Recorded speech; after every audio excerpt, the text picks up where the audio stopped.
Welcome back to another Thought Hockey edition of God Hockey. In my last video, I took a deeper look into Philip Grubauer's numbers and tried to explain what is behind the numbers that explain his poor performance and how they're impacting the Seattle Kraken. This seemed to get many of you up in arms, and I have a feeling today's video is going to probably get the rest of you up in arms as well. This time around, I'm going to talk about the Toronto Maple Leafs and the numbers that explain Jack Campbell's phenomenal first half.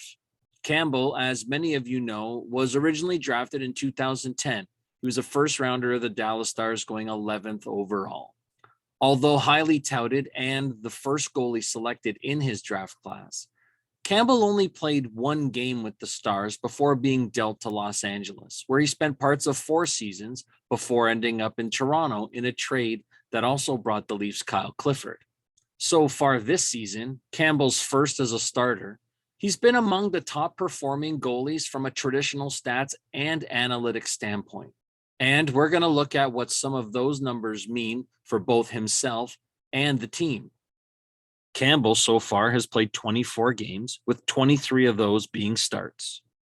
In those 24 games, Jack has allowed 43 goals. He's currently sporting a .939 save percentage, among the top in the league, and a goals against average of just 1.86. It'd be easy just to look at those numbers and say, wow, Jack's having a great season. But of course, there's always the people who look at it from the aspect of, hey, Jack's playing on a really good team. Jack's on a team that controls the puck a lot. Maybe the puck's not in the zone enough. Maybe he doesn't face the same type of chances that other goalies do. Let's find out. All right, back to the board. So looking at those 24 games played, Jack has an expected goals against of 62.38. So that's going to give us a goal saved above expected of 19.4. That means when you take all of the shots, all of the chances, weight them by difficulty, Jack has stopped slightly over 19 goals more than what an average NHL goalie would be expected to save. To go along with his 1.86 goals against average, his expected is also much higher at 2.7.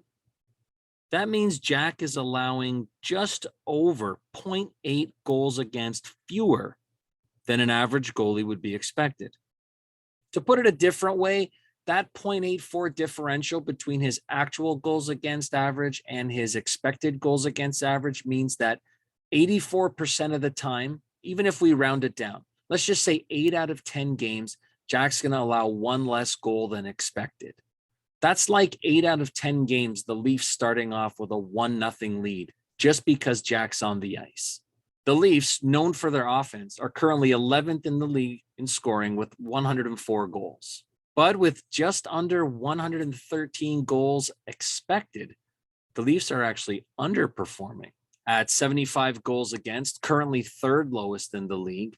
When you look at the expected of almost 90, you start to see why this team is doing so well. In the early part of the season and into November, when goals were hard to come by for the Leafs, it was Campbell who was carrying the weight. It is still fairly early in the year, so it remains to be seen what Campbell's going to do the rest of the way, and will he be able to maintain some of these numbers in the playoffs.